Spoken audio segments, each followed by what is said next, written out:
call the meeting to order. We have new people at the table, so can we just go around? Welcome to Jonathan Rich and your team.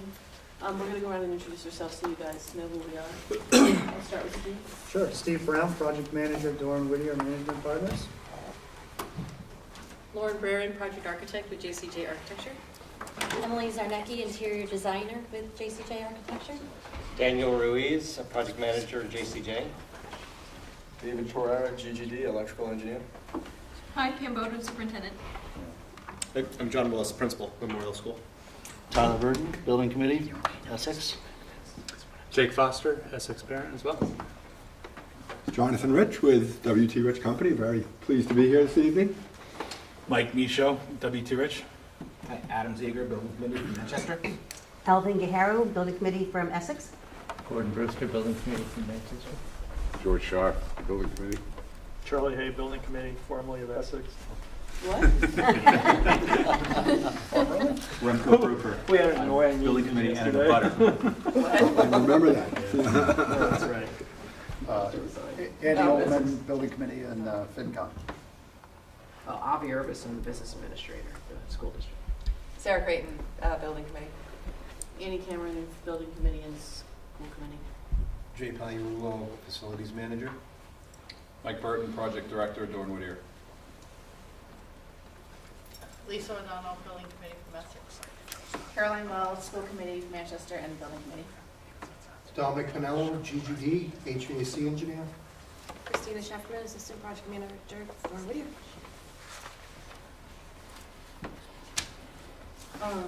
You got all those memorized? Yeah. It's going to be a quiz at the end. You want to know the ones to really pay attention to. Okay, so can I have a motion to approve the minutes from April 26th and May? Well, let's do them each separately because different people were here for each night. So minutes from April 26th. Can I have a motion to approve? Motion to approve.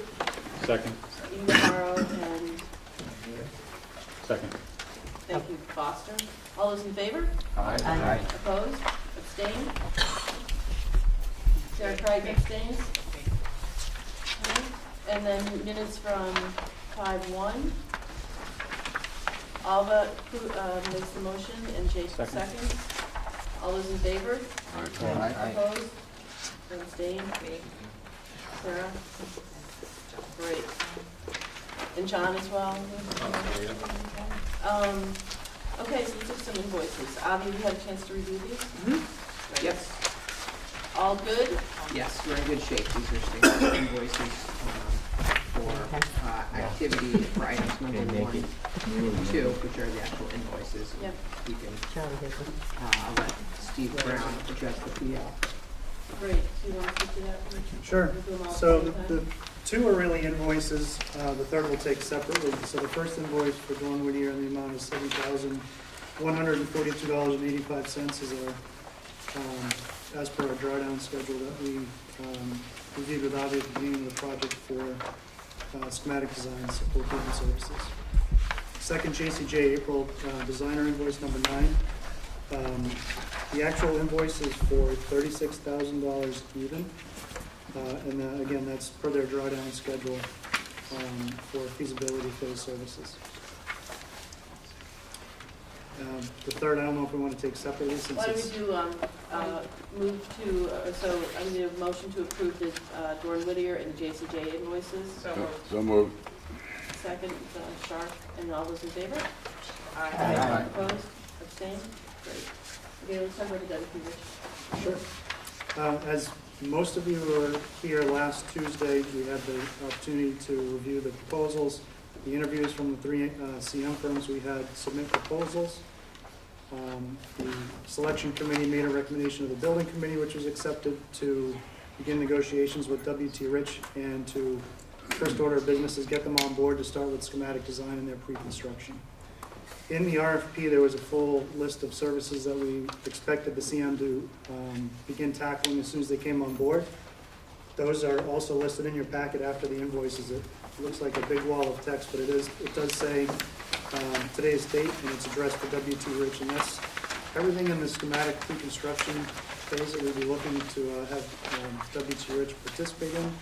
Primarily, the large submittal right out of the gate is going to be the schematic design estimate.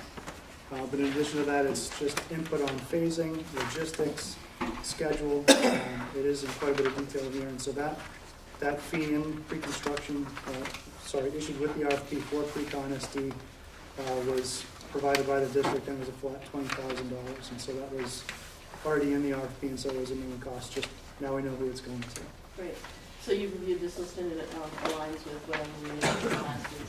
Yep, it's exactly the same. Perfect. So can I have a motion to approve? You guys have reviewed this, What? I think? This year? Yeah. Just now. It looks pretty good. Why don't we, when you take a minute to take a quick peek at it, in case you have any questions or concerns, I agree, it's important to see it. What? Rather important that they read it. Yep. Sorry to put you on the spot. It's okay.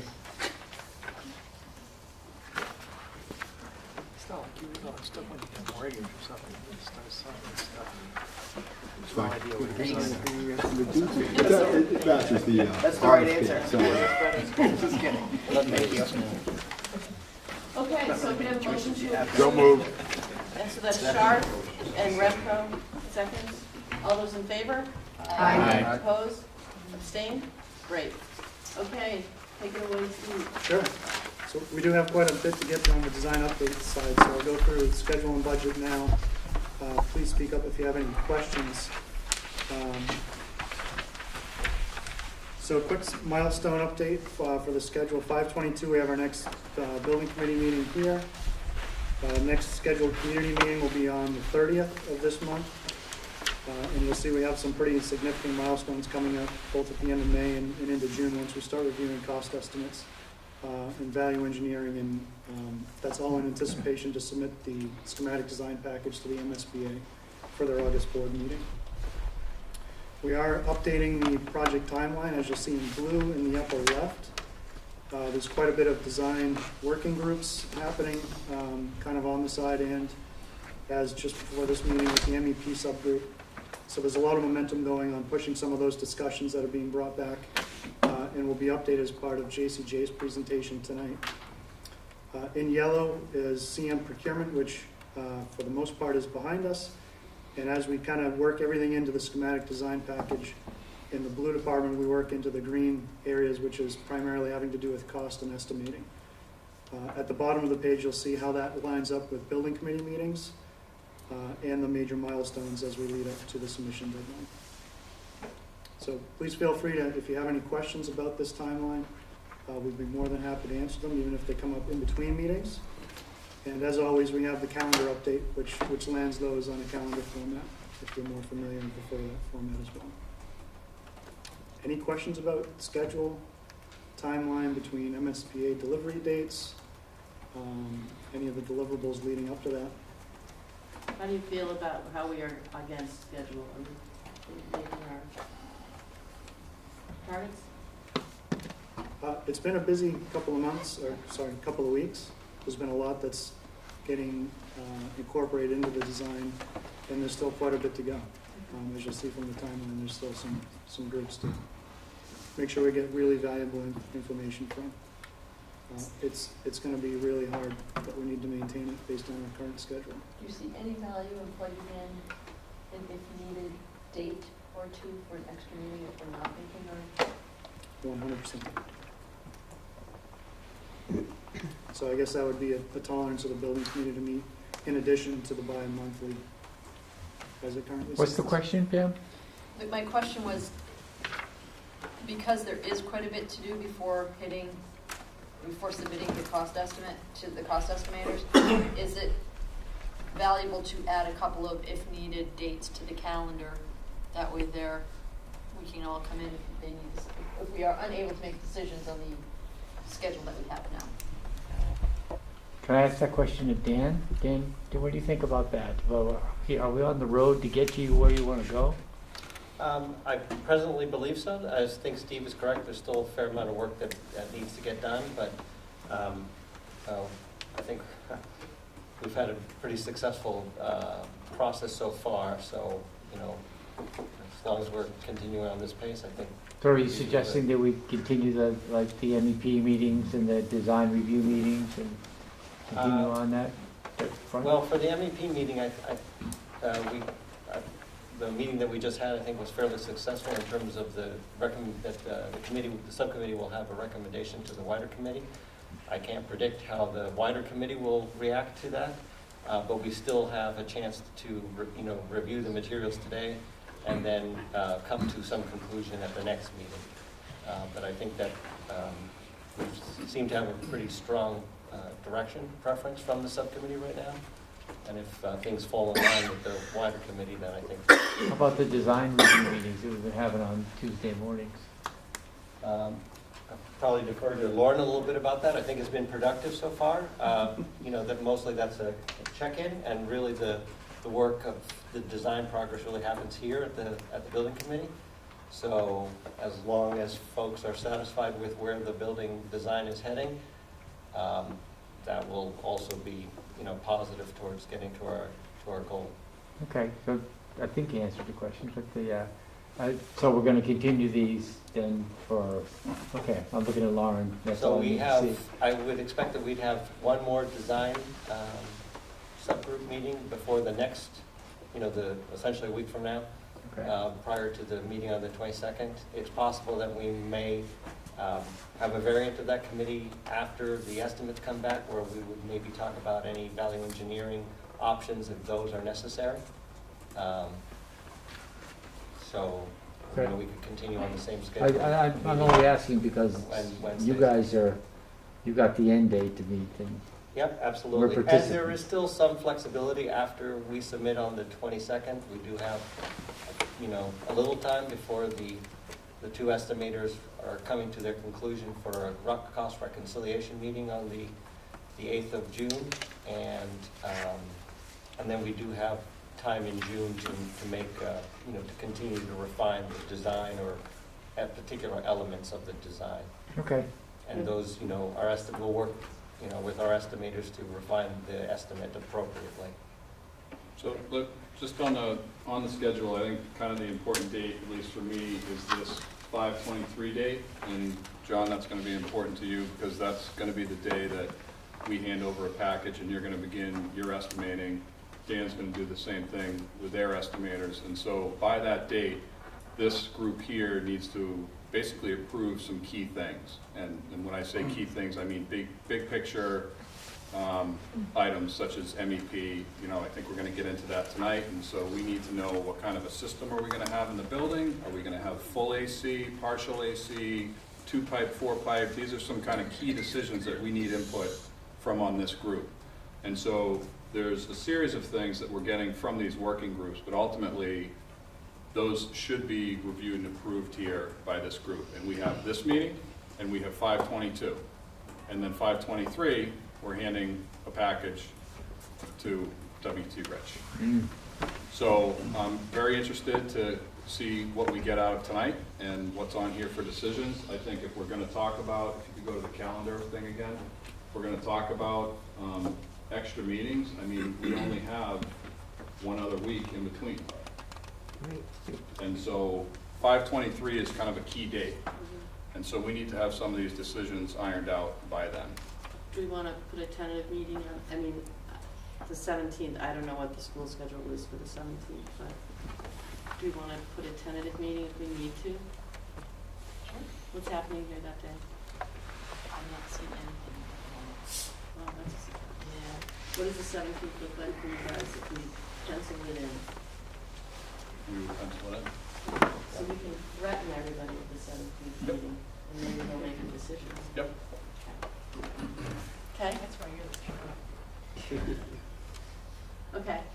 Can I just ask, we've talked in the past about, the extra pre-K rooms or extra space. Do we go through the estimation and then say if it's too much, knock down, or is that something that has to be done by the 22nd as well? So I think we're getting into that a little bit tonight. I think it's kind of a two-part answer where there's certain things that we should probably figure out tonight, and I think that's part of the presentation. Because if we were to take out like the STEM rooms, or the SPED rooms, I'm sorry, and take those out. That would drastically alter the design and the shape of the building. However, Parks and Recs, if we were to get the estimates in and say, hey, we got a major problem, that's easy to strip off because it's an add-on to the building. And so I think we're going to get into that tonight. Okay. Okay, so we're canceling the 17th, and we're gonna try to work at a steady clip, Okay. okay? With that, I'll go into the budget update. So the budget update as it stands, these numbers I reflect. just want to hit one more point on that. So one thing I think we're going to need from Doran Whittier and JCJ to work on collaboratively is a really discrete list of what those decisions are. I think we know what they are from having heard about it, but it needs to be extremely discrete. So if we could, after this meeting, have you guys huddle up and make sure we've got that list, I think that will. Yeah, so I just put a draft together. I kind of figured you would ask that, and so I just put a draft together. I would like to review it with these guys in JCJ, but. Great, I can't wait to see it. Thank you so much, I'm joking, but thank you for joining. I know, right? Thank you guys. Sorry, that sounded more snotty than I meant. So budget update. So as it stands, these reflect the invoices that were approved a few moments ago. So as it stands, we're currently about, or exactly $34,546 under the approved budget. So these are not necessarily earmarked for anything in particular, although we do expect maybe some legal fees or any miscellaneous costs like that, and that's would be taken from that $34,000. Great. Which is good news. Quick CM procurement update. I think we touched most of it in the early part of the meeting. We had introductions of WT Rich, so unless there are any further questions, I'd like to just usher into JCJ's presentation. Switch it over for you. Yeah. So I think what we'd like to do is actually have our friends from GGD begin with the presentation on the building systems before we get into. That's our. Do you want me to put that slide in section before we do that, or you could just recommend it? Just send me a slide, do you want to fill that up, or do you want to? Does that work better? You let them go. That's the recommendation. That's what I was going to just ask that. Why are we See, I'll ask the question. I'll ask the question. Annie? Yes?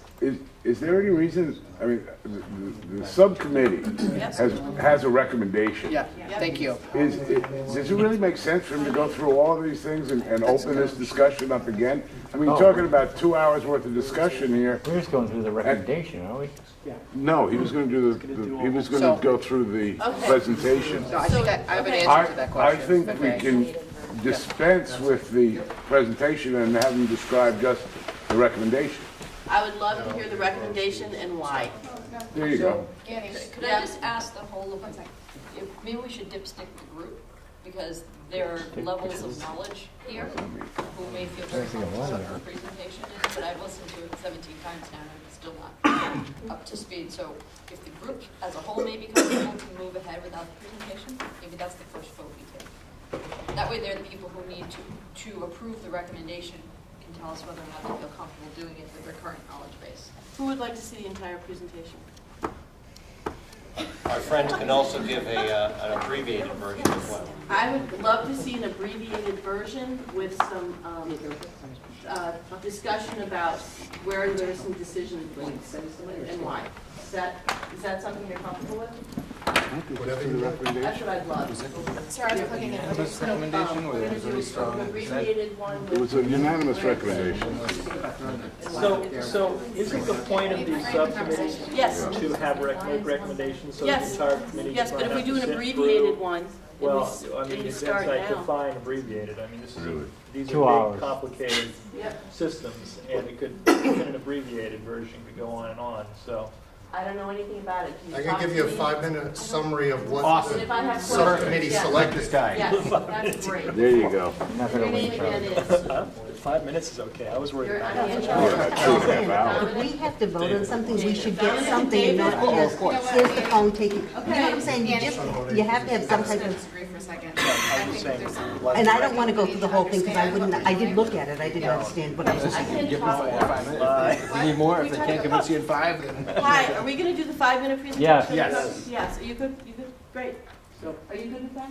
You're No, a not tough that. end, We're no, good. no, I don't I wanna think sit the down here. majority, Sure, some I think- people here need to be Well, comfortable I was with what we're worried. talking about. I think it's extremely technical, and do we have? Well, can we frame it? Let's frame the conversation I so put a that little other slide people know together what's to going frame it, on. it'll take me about 1 minute to go through it. And Right. so, that one's a little outdated, but basically what we're talking about, it's fine, you can throw it up there, it's fine, is basically, we have to choose a flavor and a direction we need to go in for how we're going to heat and cool the building, okay? There are 3 major different ways you can go. GGD will give a quick summary of about 5 minutes of what they are. But basically, within those 3 flavors, there's a lot of different options. We looked at them in depth, and we considered them. We have decision parameters that we're going to use to go through them. One is cost, and one is comfort. Okay, on the cost side, we're looking at how much does it cost to install something, what does it cost to operate and maintain it in terms of energy usage, and also the maintenance in terms of servicing it. And finally, is there a replacement cost factor that we need to look into, and what that timeline is like. On the comfort side, is what is the temperature that each system can get to, because different systems get to different temperature set points. How responsive is it? Can you control it and fine tune it? So if someone is saying, it's kind of cold in here, can you change it in 5 minutes? Does it take a little bit longer to get to? And then there's a separate conversation of coverage. And I know in this group, as a layperson myself, I think a lot of the conversation has been around what spaces are we going to heat and cool, especially around AC. So my takeaway as a person who's sitting on the subcommittee is that first, we had, and Dan can talk to this later, we had a fairly robust system in the PSR estimates. So we're starting from a place where we have good amount being held. So we really just have the option to really save money, and we have to decide whether we're comfortable with that based on the comfort trade-offs. 2, in terms of areas that are covered, we didn't really get into what rooms and spaces we're going to be cooling. Typically, that's a common conversation that everyone enjoys having because we know that it impacts cost. But what we learned in the subcommittee is that there are some fairly standard spaces that are covered. We can refine that later. We're probably not going to get into that a lot tonight, although I think feedback is welcome. What we really needed to decide as a subcommittee was which of these 3 major flavors, based on the cost and comfort parameters, are we going to go in, because that helps the designers to figure out what type of building they're going to design, where things need to go, and what types of componentry are going to be in the walls, if that's a fair summary. So based on that, the subcommittee was able to look at a chart, which people will see tonight, the full committee will look at, that has all 7 choices with all of those cost options available, so you can see what the cost implications of these decisions are, as well as some pros and cons that spell out some of the comfort factors that we can think about. So that's really the 2-minute summary of how we came to our decision, and I think you should just keep in mind that there's still room down the road to look at things that we might want to talk about around which spaces do we cool and which ones don't. I think in 5 minutes, we should just ask Dominic to summarize the system that we selected. Yeah. Great. Maybe say what MEP is for anybody who's Yeah, tuning in. I take it out of my update again. So this is actually isn't even MEP as much as heating and cooling. Heating and cooling? MEP is mechanical, electrical, and plumbing. But tonight, we're really talking about heating and cooling systems, because the electrical always gets pushed off till later.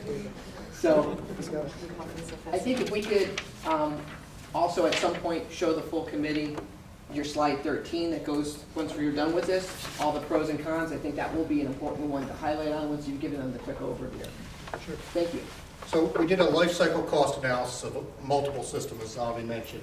These are the systems we studied. They'll be on that slide 13. We have to compare to an overhead VAV system. That's the code-required system. All other options were studied against that. It's a very traditional overhead, full AC system. Well, the system that the committee is recommending is called a displacement dehumidification system.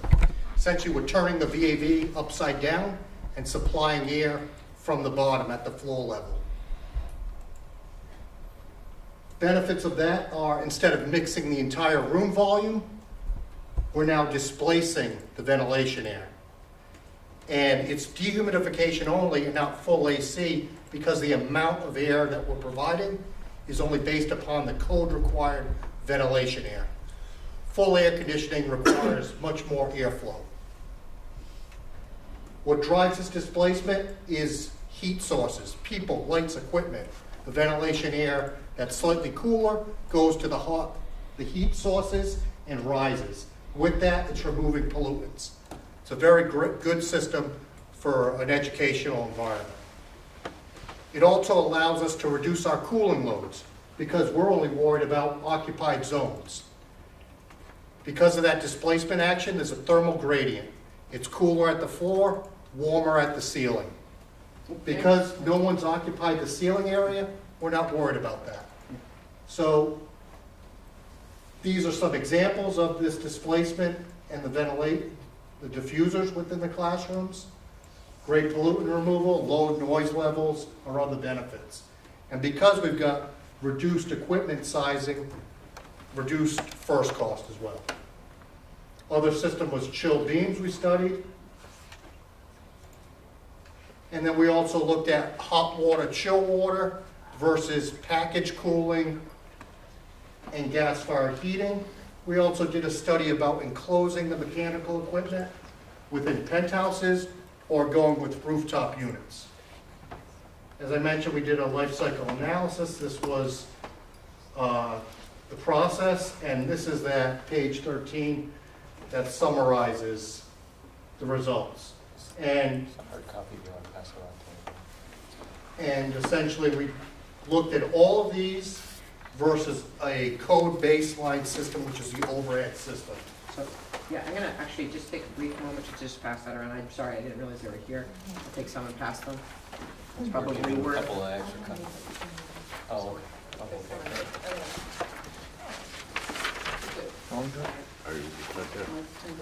I'm taking those.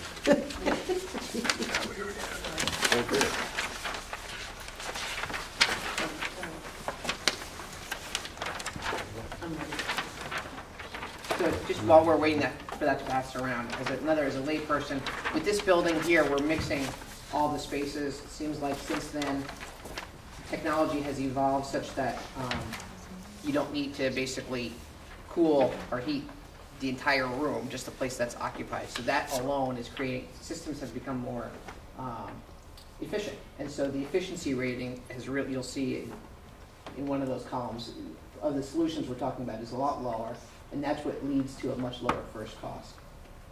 Operating and maintenance costs for a lot of these seem to be pretty similar. So then you're really onto comfort. And so I think one of the things we liked about option one was that it's a much lower installation cost, 3.6 million versus numbers of 4.2 all the way up to 5.5. So in a nutshell, I think given the fact that you have a much more efficient system and the fact that it's kind of state-of-the-art, it also achieves a lot of our energy objectives, and it's got a lower installation cost, it seemed like a really good option. The only question we had to consider was, what were the trade-offs on comfort? And so briefly, if you could discuss what some of those trade-offs are so people understand it and ways that better than I can. The displacement system will provide near air-conditioned levels the majority of the year. It's really in the summertime when outdoor air temperatures are in the 90s that the room temperature might be 78, 80 degrees. But because we're dehumidifying, even at that higher, slightly higher temperature, it still feels comfortable for the majority of people. And then during the remainder of the year, we would still be able to maintain that 75-degree level, which is traditionally air conditioning systems provide. Can you also touch on the responsiveness? Because that was another trade-off that we essentially let go in return for more economical programs. So Sure. Because it's got lower airflow, the system cannot respond as quick as some of the other options that were studied, such as an overhead VAV system or a full air conditioning chill beam system, or a full AC displacement system, which is increasing the amount of airflow.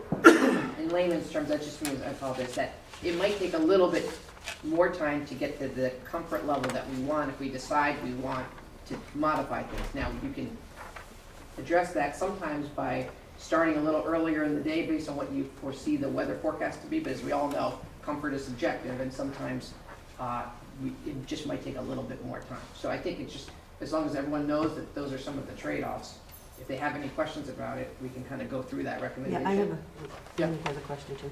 Yeah. So we went and looked at West Parish, and I think when we were going through there, Doran Whittier had designed it, right? And, They or, pardon? They built it. Oh, great, okay. So, so you use displacement there. We were in the gym, you said you used displacement, right? So was that in all of the spaces, or was that in targeted spaces, or were there some offices that were AC? Offices were the chill beams. Oh, so you know that school as well? We were the engineers. Oh, great, so this So, is. and only. Yeah. And the basis of these estimates do have it for the admin and media center full air conditioning. Okay, so there's some through a spaces chill that have full beam. AC and then some. So the differences are primarily, the majority of the building and square footage is classrooms. That's where these differences really apply to. So I'm gonna, I don't mean this question to sound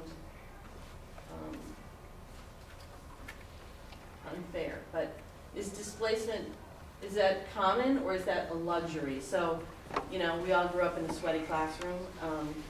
Is this normal now that you're doing displacement in? We actually see, it is very popular, Popular but common is the but very common. Okay. What we've seen becoming more and more popular is to take it to the next level of full air conditioning. We love our kids, but. So can I just ask a quick question about it as far as, do the windows have to stay closed and even for any of it to work, or does it, like, I can see somebody opening windows because it's not getting cool enough? Excellent question, and that's another reason we like displacement ventilation. We don't have chilled water equipment within the room, so there might be some additional energy usage if you're opening windows when you shouldn't, but there's not going to be things that sweat and cause issues. Now, there is certainly a training that should happen with all staff that you don't open windows on 90-degree days or 0-degree days. But then also, once you have a comfortable space, I think you're going to find that occurs less as well. We had So that training in windows, this building, I think that was something we had to go through, and there's some reminders every year, but we did talk about night flushing, windows, and things like that, and by and large, I think people understood that. Especially for the flushing, because they want to be comfortable in the morning. and that's something that can get very expensive very quickly if you start putting window strikes to say, I'm going to open that and now shut down the HVAC systems. We don't do that often with displacement because, again, we don't have with a chill beam system, that might be a serious discussion that we should have.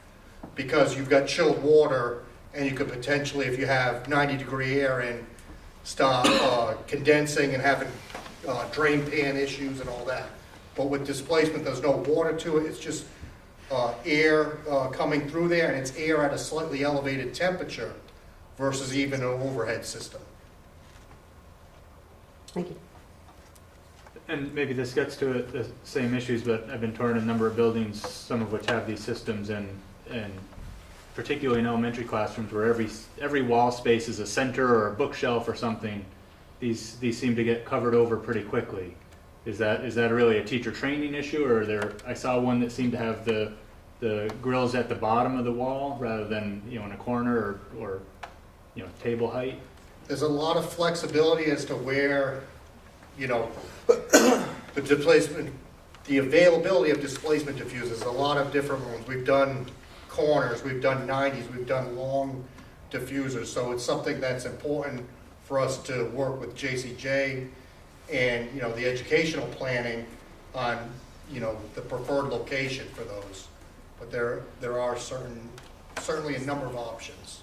And, what our guidance would be is to locate them in a space where you've got about 2.5 to 3 feet that are going to be, unencumbered for that airflow, to allow that airflow to disperse. So that's important for Lauren to think about, and you do think about that. So can somebody from the MEP subcommittee tell us a little bit about why you think that this is the better option? Well, I think relative to providing a system that we think is reasonably economical and that can take the edge off of certain days that happen in the swing seasons, that can be pretty unbearable. I think it's a good system option. Yeah. And it, I agree with Dominic. It is more common than not, that school projects are entertaining some level of cooling, whether it's full cooling or partial cooling for classroom environments. So, we had a pretty full discussion around it.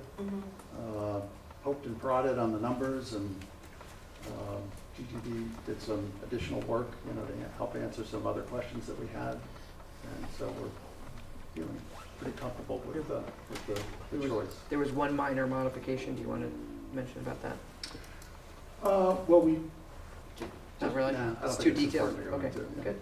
I think it's, a bit easier to maintain. Yeah. For you get a little bit more bang for your buck. I think, I talked to 2 schools today that have displaced, and I was more concerned, what do the occupants think? Yeah. Maintenance is maintenance. Right. And one guy said they thought it was air conditioning, like the occupants actually thought, Yeah. oh, we have air conditioning. Right, yeah. And it's not. And the other person said they just love it, they haven't had any problems with it. But he did mention that if you open windows, it throws it all out of balance. But are the windows, it's not like you're throwing up the window like you do at home. You're probably going to do windows like this for the school. With limiters and. 2 inches. But how much does it matter? So, Yeah, you're introducing extra humidity. so you're going to just have to trade stuff. And whatever system you pick, when you open a window, that system's working harder, period. Right. So it is teacher training, it is understanding that it's not an older building that you have to use the windows. Oh, right. This is a newer building and you have a control system that's, controlling your room. And so there is some teacher training that's going to be involved with this, but it doesn't matter what system you pick. You open a window, it's going to work hard. Are we putting a computer so Avi can be the one that controls the windows? It's going to go right to his iPhone. He's the dad. We can't even control it down. It's just human nature. Yeah. Somebody's going to be hot, somebody's going to be cold, somebody's going to open the Which is window. why I want to be in charge. I want all the Happens requests downstairs. coming to me. Put alarm contacts on it. Yeah. So in terms of the responsiveness, you talked about. Yeah, that's where like a responsiveness, if windows were open Yeah, when they should have been, and now they're closed, yeah. it's not going to be the quickest system to overcome that, because it is a reduced airflow versus the other systems. So, But if it's run in a steady state condition with moderate setbacks, it's a very good system that, can maintain comfortable levels. so at work, it takes an hour for them to get it right. Is that about the time? You know what I mean? Like, we're all working in buildings. Depends on the day. If it's a 90-degree day, it might take a little bit longer. If it's a 70-degree day, it might take minutes. Okay. Oh, really? Okay, so it's not like, Right. all right. Howard, days, 5 minutes to tell us. we have days where we come to school, it's 40 degrees, and it's freezing. By 1 o'clock, it's 85. Again, with the package, that's a benefit of the packaged DX cooling, because that's available to you versus if it was a chill water unit, you're subject to, is that chiller online? Now, you also have your airside system where if it's a nice, day, you can provide some cooling with the air and then do some reheat. So it's very compatible to that situation. Can it heat and cool at the same time? It can. Okay, so you just said something about like glass, the amount of glass in the building and a system like that. Well, no, my question is probably, there's a lot, I missed 2 meetings, so the last time I saw it, there were a lot of glass in the system. in south-facing glass. So is this system going to be able to keep up with glass, all of that glass? Or are we open, have you guys looked at, when you talk about operating costs, have you looked at improving the building envelope in order to reduce operating costs? I think that's a discussion yet to be had that we'd want to have. And regardless of the system. Yeah, and then the second question is, what are we doing for heating? Either perimeter fin tube radiation or radiant heating panels. I think hasn't been fully decided. But some means of hot water, perimeter heating. So fin tube is what? Through a high efficiency hot water boiler. The other question maybe that's for and I apologize for not coming to the pre-meeting, but if we think about this building, I think one of the biggest problems this building has is that it's really hot on those swing season days. And I know it doesn't have displacement. We have the 3-story, this is the Memorial School is probably going to be a 2-story. We have this 3-story stack effect. We have the window in the central hall, which adds additional solar gain and is not as good an envelope, probably, so it increases. So what can we learn from that? I mean, obviously this is a different system, but it would be not good in 10 years to sit here as we do at Essex Elementary and say, well, on Memorial, we made a mistake of whatever. So are we okay? As we You were guys designed this building and it's not comfortable in swing days. No, let's speak. This is what we're going to hear from the public, so let's hear it here and make sure that we're addressing that issue now. And I haven't sat a whole day upstairs, but humidity overheat is the biggest problem. Definitely a problem. 'Cause Well, once it's in, this one's got, going to have the dehumidification, in displacement action, which is an improvement. What I could say to you is, I wasn't at the firm when we designed it. That's not an excuse for anything. If there's any issues and there's particular improvements that we can make here, we're certainly willing to listen and help out with that. With this project, I can only speak, other than saying that, I can only speak to this project, and what I can say is, even though we're basing that on the ventilation air, we'll look at those southern rooms that might have a little bit more, and if those aren't getting to that 70, 80 degrees, but we find on our load counts, hey, they're 82, 83, we could bring that back, to the committee, to the design team, and say, with these rooms, we might want to recommend a split system as well, and get that into, the design for those rooms. That might be issues, or is it, working with JCJ and saying, on the glazing, can we do something here? A sunshade, can we do that? So I think it's up to us to look at, once we're getting further into the nitty-gritty load calculations, we could provide that input. And the other thing too, I would just add is, Sarah, that since you've seen the design last, you may be pleased to, see how the glazing on the south, overall on the south side has changed. So it would be great to come back with some suggestions of what you think once the design progresses, what you think the riskiest areas are for most discomfort, to Sarah's point, and what, if any, suggestions you might have, or if it's not really necessary because you feel it's good, I think just a report back on that would be great. Well, in the majority of days too, it's in discussions with our sustainability consultant, having south-facing classrooms is actually a positive because it will warm the spaces. The majority of days that students are in school. So there is that balance also, that sometimes we want the heat gain to help improve the comfort in the room. And we may have an issue on the north side that we don't have enough heat gain from the sun.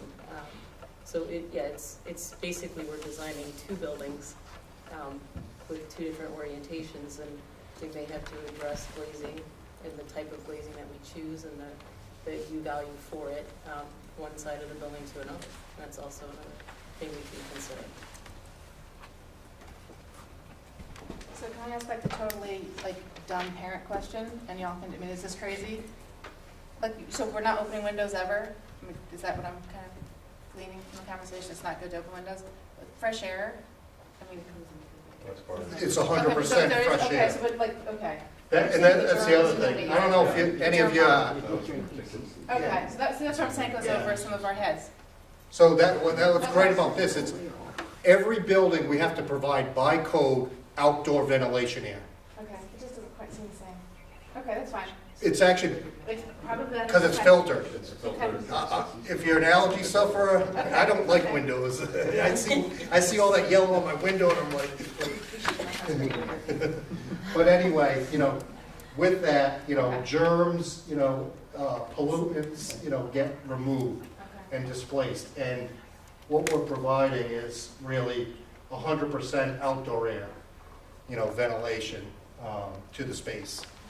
And I don't think that anybody was suggesting that you wouldn't open windows. Like a day like today would have been a beautiful day to have a window open, and it would have been Absolutely. fine. It's just when it gets to be 78, 80, Yeah, and now on you're a day getting... like today, your only energy penalty would have been having the fans move some additional air, and that's something if everything, we will have a building management system too, so the temperatures of each room will be on a graphic, and if that could be looked at and you say, you know what, everything's in temperature with windows open, shut down the units, that could be done with this system. Okay, good. And this for accounts, I know that when we built this building, there was something about CO2, you can measure how many people are in the room by, is that the same kind of, I know it's. We will be incorporating, this CO2 demand ventilation. So CO2 is an indicator of occupancy, and we use that measurement to increase and decrease the amount of ventilation air we're bringing into the space.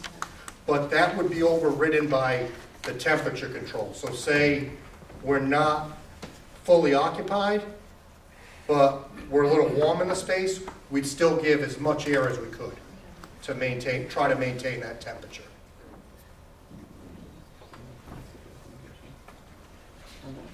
Pardon? Is there any other aspect of this? Is the heating part of this, or are we just talking about the displacement system? Are we talking about heating as well, or is that a different conversation? Talked about the heating. Heating's part of it. Great, okay, so So are we doing AC in specific areas like office admin? Media center. that was Generally, the discussion is, when we're talking about the schools, we're talking about the classrooms, but obviously there's admin, there's a media center, there's the gym, the cafeteria. gym.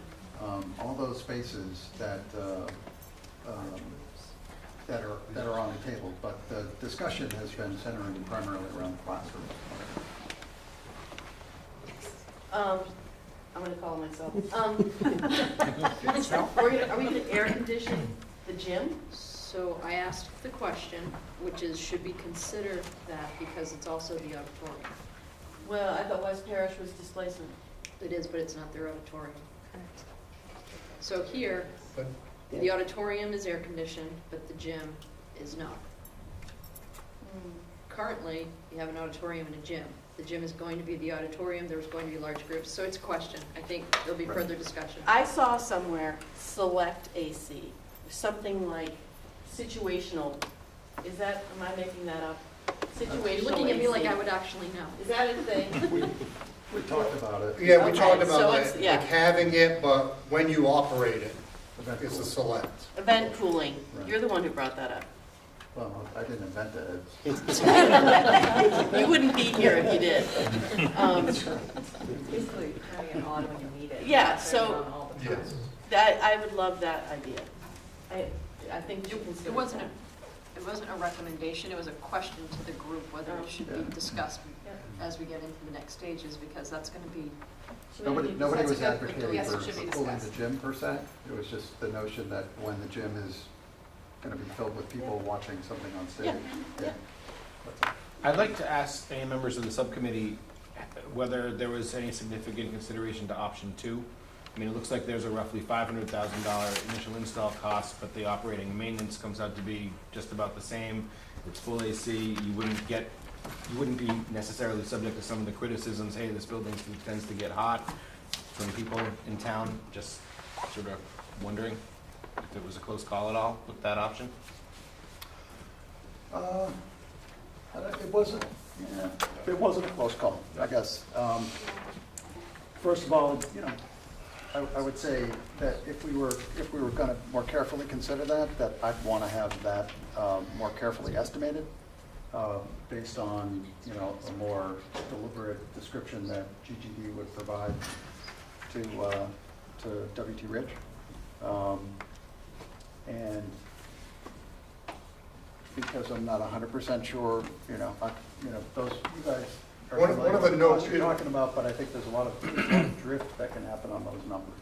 One of the notes, the run is the same schedule, so it kind of shows our point about the majority of time the displacement dehumidification is going to meet those set points, because you've got only a little bit more extra operating costs because you're not running that.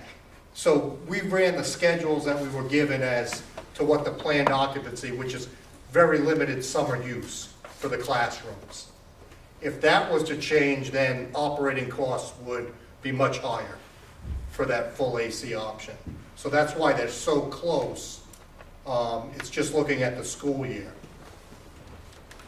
So in this building, we AC'd the 6th grade wing in case we did summer classes. Do we want to do any suite of classrooms for summer classes? So I just mentioned, we do have some special ed programs that run in the summer, and right now we have them over here, which if you have 5-year-olds probably isn't as ideal as having it over there. I'm not sure exactly. I'd have to look at the diagram of the design to see where, but we should probably look at it. It is safe to say that that's in a targeted classroom, that wouldn't need to change our overall approach vis-a-vis the option. It would be potentially cooling a space. That would probably be by split. And then, there could be different options there, such as a split system adding that. So for the option 1, and the difference between 1 and 2 is like whatever, 500 grand. So if we have to add split systems to in the cafetorium, the admin area, the nurses area, and whatever other areas.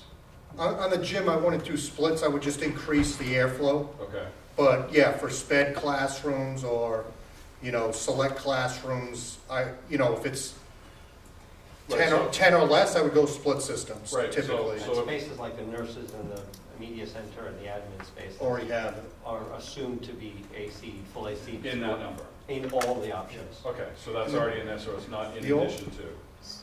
Okay. Correct. I So mean, you if you could add a have- couple of classrooms, that would be an addition. Okay. But you could have summer classes in the media center because you're not going to have any other classes in those rooms anyway, right? In the summer? So we should go back and talk to Allison Okay. about, number one, does she have it here because she's got kids from all across the district that come from Warren Point for scale and staffing? And I just had whispered back to John, off the top of our heads, maybe it's pre-K if it's adjacent to the, it's kind of adjacent, right? To the admin, so maybe you just extend it into the pre-K.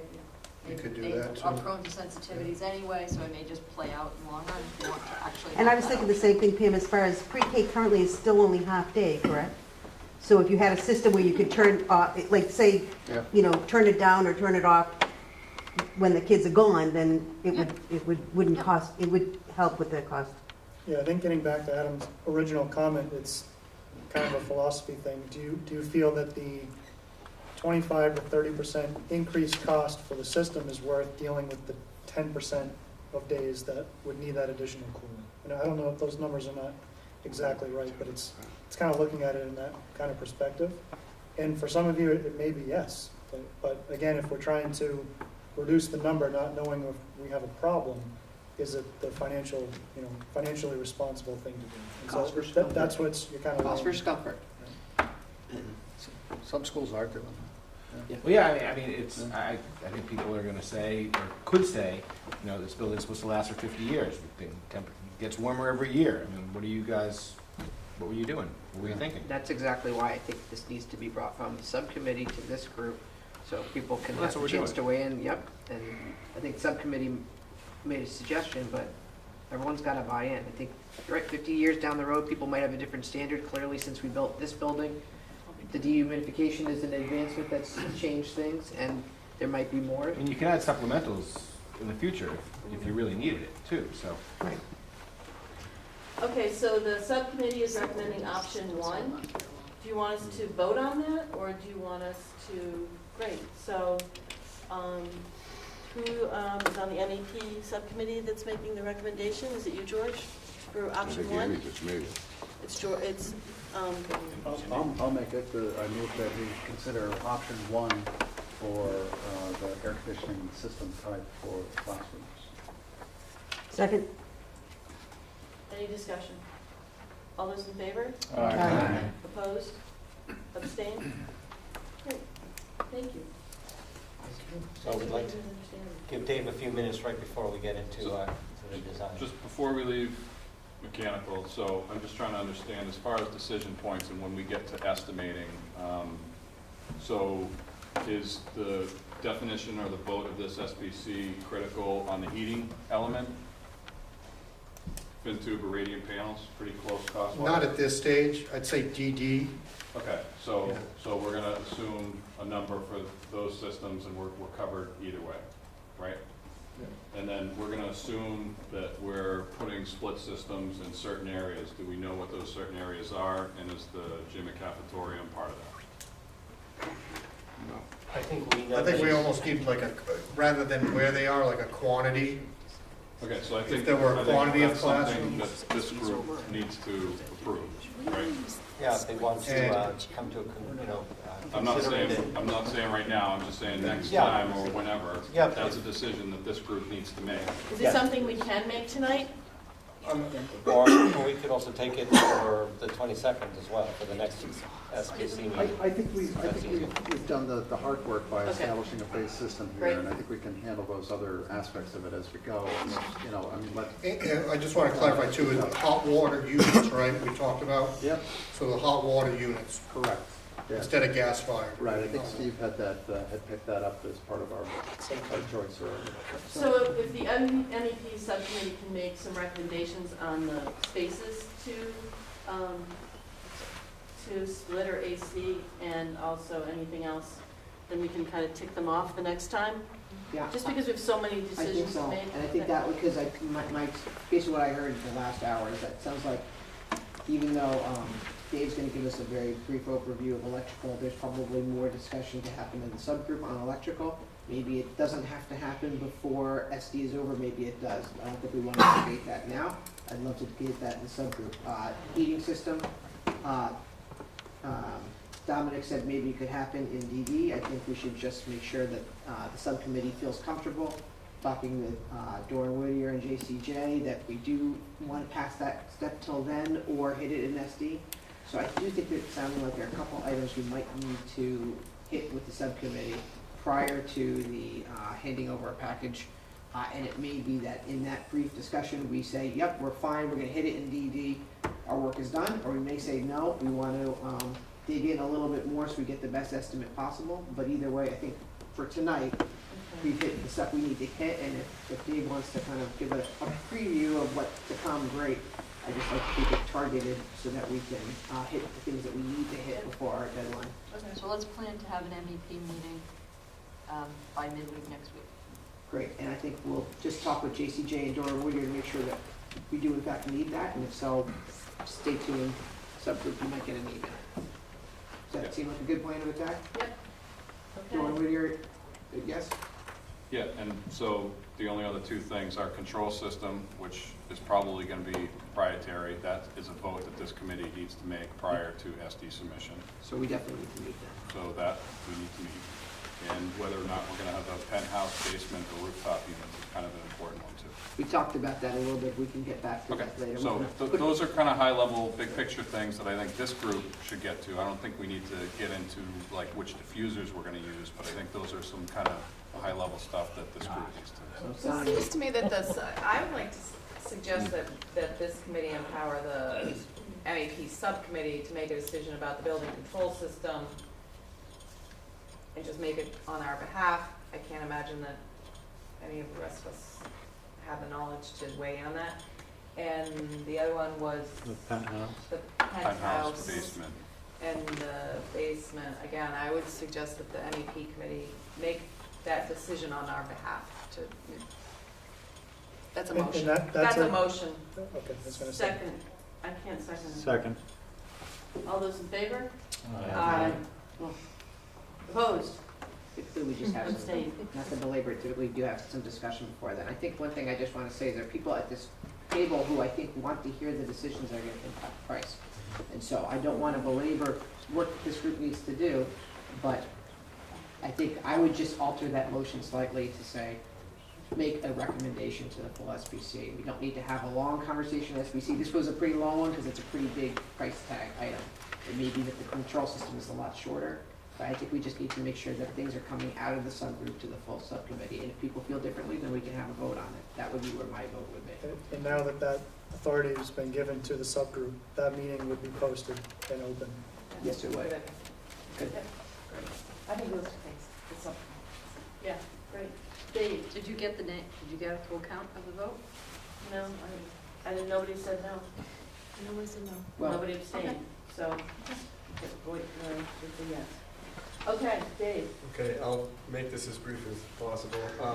There's no real decision points on electrical, but, you know, I just want to give you an update of where we're going to go towards the SD portion of the job. So from a lighting standpoint, it will be 100% LED, and some of the things we talked about is that, you know, affords you a lot of different things you can do. You're not stuck with fluorescent lamps, and the entire building will be dimmed and on an automated lighting control system that will be addressable. So you can do a lot of different things and lower your watts per square foot. Where we're targeting 0.4 to 0.5 watts per square foot, which is about 40% better than the building code. This is just some examples of LED lighting and ways we increase the LPD, decrease the LPD in the classrooms by separating the fixtures and trying to get the most lighting efficiency out of the fixtures you select. Lighting control system will be an addressable type. Each fixture gets a module. It'll be a graphic on your BMS system. They integrate, and it allows you to dim all your lights, programming different schedules, and really get your watts per square foot down. All your perimeter will have daylight harvesting, so that you're dimming within 15 feet to meet your energy code. And the addressable system allows you to even increase your savings beyond that energy efficiency, the IECC. You'll have occupancy sensors almost in every space, corridors, classrooms, offices. That's in general the way you control the lighting, with override switches on the wall. Any questions on the lighting controls? Could you explain LPD? LPD is something density. Light power density, so code allows so many watts per square foot, and we're going to try to beat that. So it's, you know, the more wattage per fixture, the higher your light power density. So the goal is to design a lighting system that reduces your light power density.